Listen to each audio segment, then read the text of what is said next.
presidente de la República, como titular del Poder Ejecutivo Federal, aceptó la renuncia del ministro Medina Mora.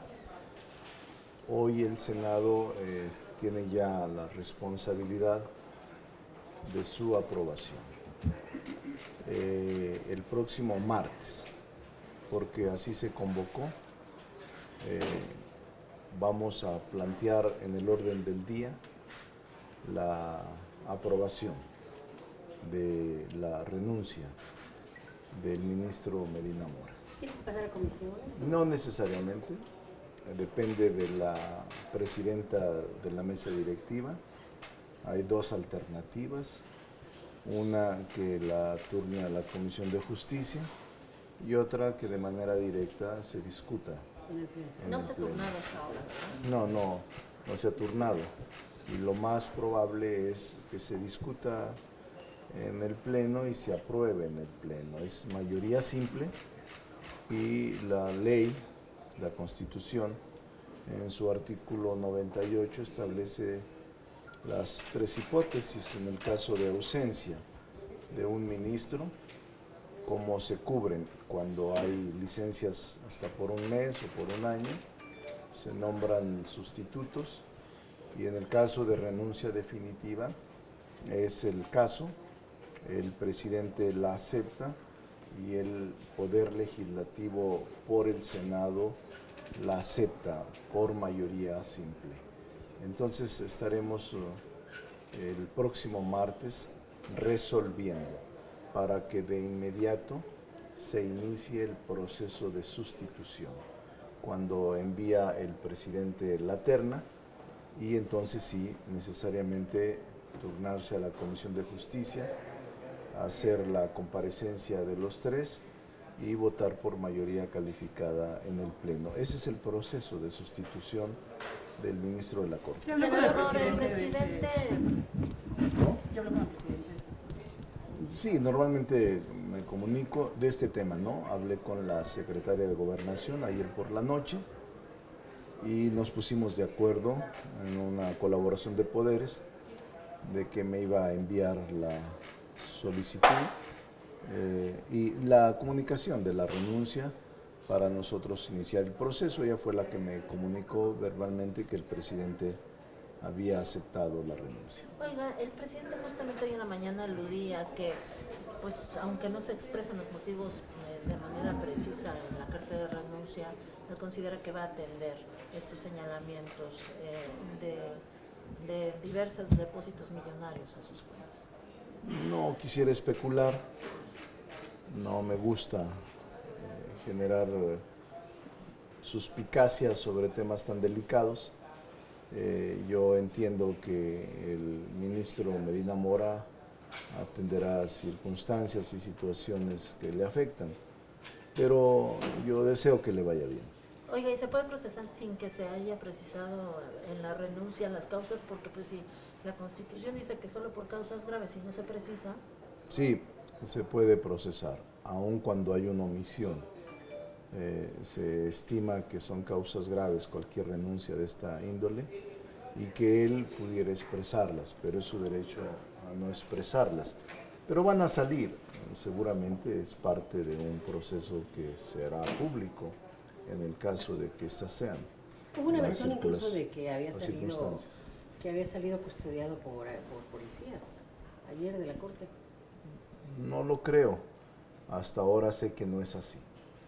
Sé que está solamente en espera de la conclusión del proceso formal de su retiro, que concluye cuando el Senado lo apruebe, que esto ocurrirá el próximo martes. ¿Deberá permanecer en el país o hay un llamado a que permanezca en el país? Yo creo que lo va a hacer, lo conozco bien y él enfrentará cualquier circunstancia de carácter legal de manera frontal. Lo conozco y creo que así lo hará, así es de que deseamos que todo salga bien. ¿Cuáles serán los criterios que se tomarán en cuenta para hacer procedente esta renuncia ante el Pleno? Nada se hace del conocimiento del Pleno y se toma la votación por mayoría, eso es todo. ¿Habría que exigirle mayores razones al ministro Medina Mora para sustentar su renuncia? No, lo lo que él desee.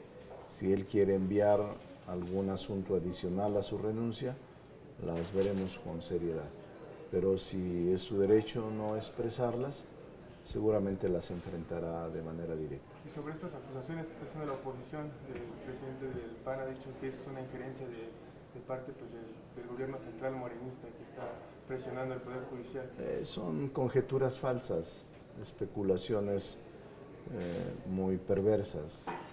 La verdad es que es un asunto que compete al señor Medina Mora y él es el único que puede explicar. Sin embargo, pues la oposición tiene su derecho a especular o a expresar lo que él crea conveniente, pero es totalmente falso y alejado de la realidad y seguramente con el tiempo se dará cuenta de esta situación. El gobierno del presidente López Obrador no lo tumbó, como dice algún periódico.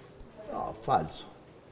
El gobierno del presidente López Obrador ha sido un gobierno respetuoso del Estado de Derecho, me consta. Es un presidente quizá el más respetuoso de los últimos años. No tiene injerencia alguna entre los poderes. Ha respetado al poder legislativo y ha respetado al poder judicial. No es cierto. Y de manera firme les aseguro que el presidente de la República será el presidente que mejor cuide el Estado de Derecho en el país y que actúe de manera pacífica, sin represión, como un estadista, que es lo que necesita México. Esta es parte de la democracia. La renuncia de un ministro de la Corte no había ocurrido desde hace muchos años. 1931, porque la otra fue en razón de una separación, la del 80, pero esta particularmente de 1931 era de un guerrerense, Vázquez del Mercado, que le renunció a Emilio Portes Gil, si mal no recuerdo, por diferencias, dado que a Luis Cabrera lo habían expulsado del país y él decidió retirarse en razón de que no había respeto por el Poder Judicial. Una cosa distinta. Ahora hay un problema de fondo que seguramente se va a dilucidar. Esto que dice la oposición es simplemente la actitud de oponerse a todo y de cuestionar hasta este tipo de decisiones personales de un ministro. En todo caso, quien tiene el derecho de aclarar es el propio ministro de la Corte. Oiga, senador, y en este asunto de la ley, como está el 98, si bien es cierto que no todos los días renuncian los ministros, ¿no sería ya prudente reglamentarlo para establecer cuáles son las causas por las cuales se pueden separar de su encargo? Porque es probable, digo, es una buena reflexión, pero obviamente desde 1931 no sucedía. No es remoto, pues, es nuestro trabajo y es una buena llamada para poder legislar al respecto. En su opinión, ¿cuáles serían las causas reales? No quiero especular porque es un tema que vamos a debatir pronto. ¿Hay algún mensaje para el resto de los ministros?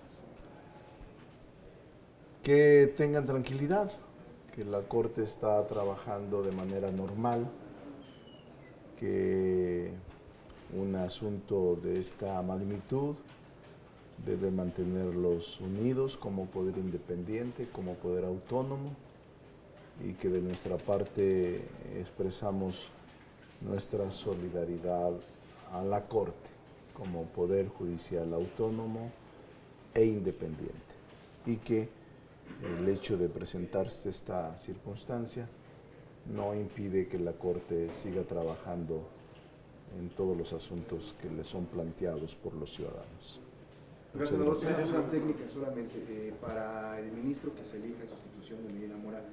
En el caso de los magistrados sí tendrían que elegirlo para concluir el mandato por el cual fue nombrado. En el caso de los ministros, la Constitución habla de que se eligen por 15 años. Sí. ¿Cuál sería? Es para cumplir el periodo del ministro ausente. Sería un ministro interino. Es un ministro para que se elige, pero se cubre para no generar un cambio en la naturaleza del escalonamiento. Oiga, pero el término entonces es interino, el término jurídico correcto. Esa es una buena decisión. Digo, es un ministro que cubre una vacante de un ministro electo por 15 años. Y desde mi punto de vista cubre solamente el espacio de vacancia del ministro. Gracias.